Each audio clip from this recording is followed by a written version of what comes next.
हुज़ूर सल्लल्लाहु अलैहि वसल्लम जन फरमाइंदा इन्नी मरउन मुनक़बज़ुन व इन्नल इल्म सयनक़बिज़। मां हिकिड़ो मर आहियां अहिड़ो कि मुनक़बज़ आहियां, यानी अल्लाह ॾे मां वेंदुसि। दुनिया में रहण वारो मां न आहियां, मतां को सम्झे त मां दुनिया में हमेशह हूंदुसि, ई न आहे।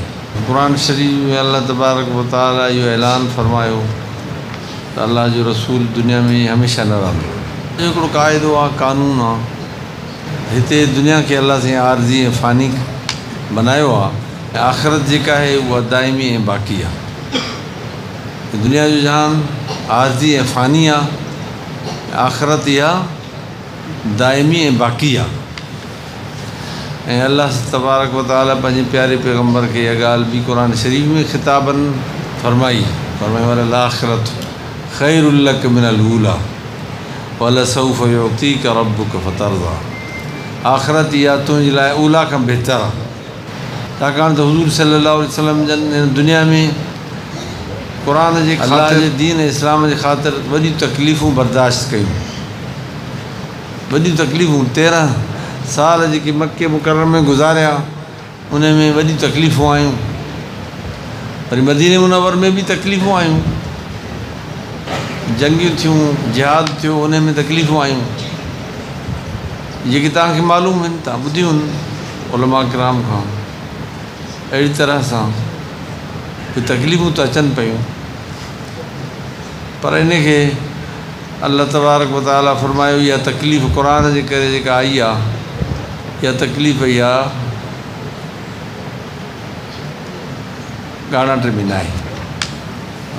जीअं ॿिए हंधि अल्लाह से फरमायो ताहा मा अंज़लना अलैकल क़ुरान लितश्क़ा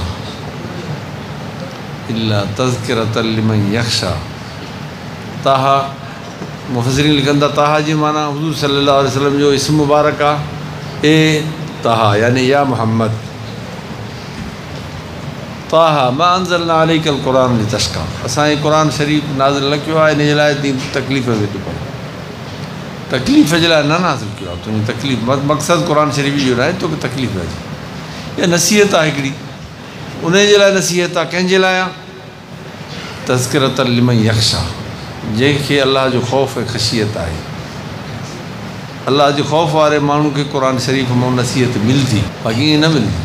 बिना ख़शियत जे, बिना अल्लाह जे ख़ौफ़ जे क़ुरान शरीफ़ मां नसीहत न मिलंदी।